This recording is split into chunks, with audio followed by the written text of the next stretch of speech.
നമസ്കാരം, എല്ലാവർക്കും മീഡിയയിലേക്ക് സ്വാഗതം. പെരിയ ഇരട്ടക്കൊലക്കേസ് പ്രതികളുടെ ശിക്ഷാ നടപടി ഹൈക്കോടതി മരവിപ്പിച്ചു.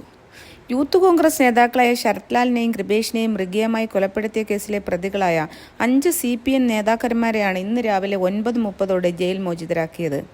CPMന്റെ ഉന്നത നേതാക്കന്മാരായ P. ജയരാജനും M. ജയരാജനും മറ്റ് നേതാക്കന്മാരും ചേർന്ന് ജയിലിന് പുറത്ത് വൻ സ്വീകരണത്തോടെയാണ് പ്രതികളെ സ്വീകരിച്ചത്.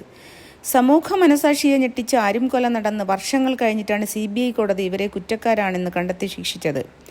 ഈ വിധിയോടുകൂടി 2 വീടുകളുടെ തോരാക്കണ്ണുനീരിന് ഒരു കുറവുണ്ടായി എന്ന് വിചാരിച്ചിരുന്ന സമയത്താണ് അപ്രതീക്ഷിതമായി വിധിയിൽ തിരിച്ചടി ഉണ്ടായിരിക്കുന്നത്. പണവും അധികാരവും ഉള്ളിടത്തോളം കാലം ഇവിടെ നിയമവ്യവസ്ഥയും കൃത്യമായി നടത്താൻ കഴിയുമോ എന്നുള്ള സംശയം പൊതുസമൂഹത്തിൽ വീണ്ടും ഉയർന്നു വന്നിരിക്കുകയാണ്.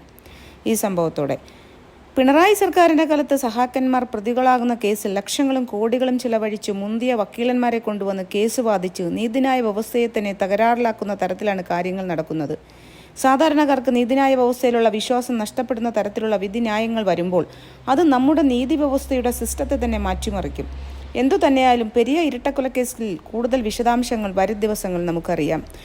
കൂടുതൽ വാർത്തകളും വിശേഷങ്ങളുമായി മീഡിയ. എല്ലാവരും സബ്സ്ക്രൈബ് ചെയ്യുക.